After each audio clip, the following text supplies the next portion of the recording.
So I just got back from Gamescom and I want to talk about one of the most fascinating games I got hands-on with.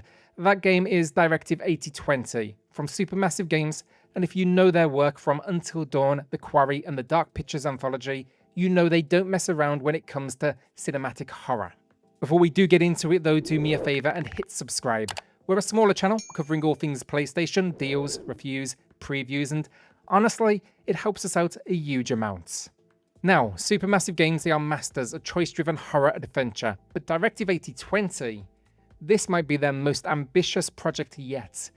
It's a sci-fi horror adventure, and I got to play the opening chapter, so basically the prologue to everything that's coming, and it did a phenomenal job of setting the scene. And the premise is classic sci-fi horror. Earth is dying and humanity's running out of time. Basically, you're aboard this colony ship that's travelled 12 light years to a planet that might offer a little hope. But of course, things go horribly wrong. The ship crash lands, and the crew quickly realizes they're not alone. There's an alien organism that can perfectly mimic its prey. So yeah, you've got this The Thing style setup where you can't trust anyone because the enemy could be hiding in plain sight. The crew is being hunted, and they're really going to be faced with this impossible choice, that is to save themselves, or maybe risk the lives of everyone back on Earth. The gameplay is very much what you'd expect from Supermassive, free movement to explore, but heavy reliance on narrative choices to drive up that tension. Your decisions here, they matter, and you're constantly trying to keep this crew alive. In the section I played, the ship is still very much in orbit, it's active. There's just two characters awake, they're managing things during what's clearly been a very long journey, and everyone else in stasis.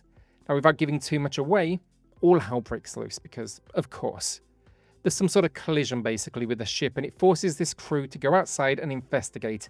It seems like a bad idea, and spoiler alert, it is a bad idea.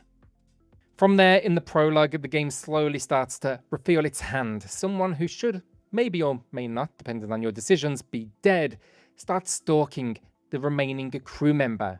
And it's now on you to survive and really not only figure out what is happening, but try to get to the rest of the crew and wake them up. And what this culminates in the prologue is stealth sequences, and they were genuinely tense.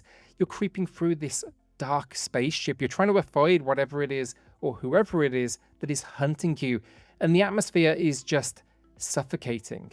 That tension definitely, honestly, got to me. I think that they did a really good job here.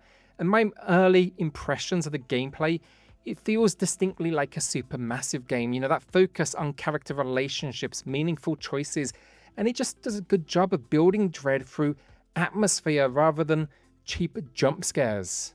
But here's where things get really interesting. They've introduced this new turning point system. Basically, don't like a decision or action, jump back to any point in the game. Now, I tried it a couple of times, and the timeline actually shows you all of the different paths you avoided, and from what I saw, there's a seriously impressive amount of branching. Actually, I used the rewind to avert a pretty dire situation myself.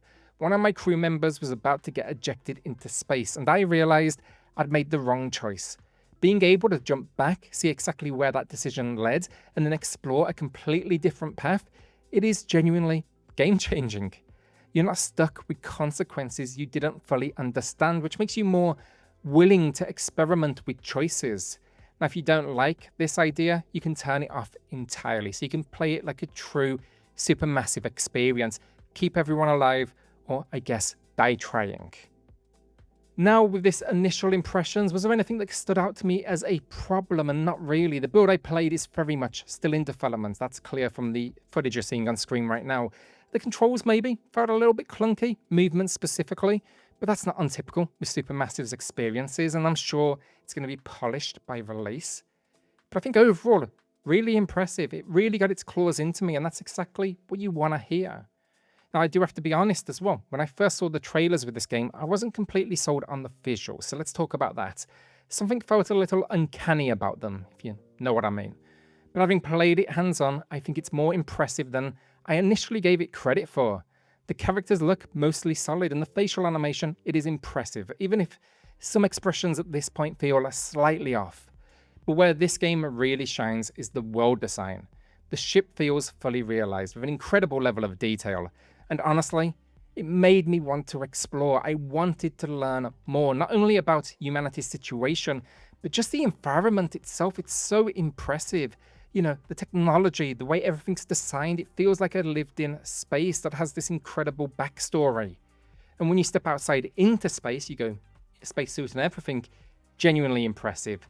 But what really stood out to me the most was just how impressive throughout the lighting is. The way light plays across surfaces, the atmospheric lighting in different sections of the ship, it just really sells that sci-fi setting.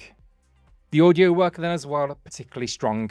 The soundtrack hits that typical sci-fi tone. However, there's this lighter, more poppy licensed style in there as well. They put tracks in occasionally and it creates this really interesting contrast with the horror elements. It kind of shouldn't work really, but it does. The voice acting as well, across the board, really well done, or at least for these initial characters. And the general sound effects, they do a fantastic job in particular of capturing life aboard the ship, you know, the hum of machinery, the creak of metal, all those little details that just make it feel real. So my final impressions with this one, I was always going to be a day one buyer for this. Supermassive, they always get my money, honestly. But this hands-on session absolutely solidified that decision. If you're a fan of choice-driven horror, if you loved Until Dawn or The Quarry, this feels like their natural evolution into sci-fi. You know, the thing, paranoia, combined with Supermassive's signature storytelling, it creates something that feels both familiar and fresh. The rewind system then is a game changer, literally, letting you experiment with consequences without the fear of permanent failure. The only real concern I have is whether they can maintain this tension throughout a full-length experience. The opening chapter, fascinating, but sci-fi horror is notoriously difficult to sustain. Once you start explaining the alien threat, you kind of risk losing that fear of the unknown. But based on what I played, I'm genuinely optimistic. This feels like Supermassive taking everything they've learned about interactive horror storytelling and applying it to their biggest canvas yet. If you're looking for something that blends the thing paranoia with Supermassive's signature choice-driven storytelling, Directive 8020, definitely one to keep on that radar. The sci-fi setting, the trust no one mechanics, and that classic atmosphere, it is a combination that could be very special. So have you been following Directive 8020? Are you excited to see Supermassive tackle sci-fi horror? Let me know in the comments.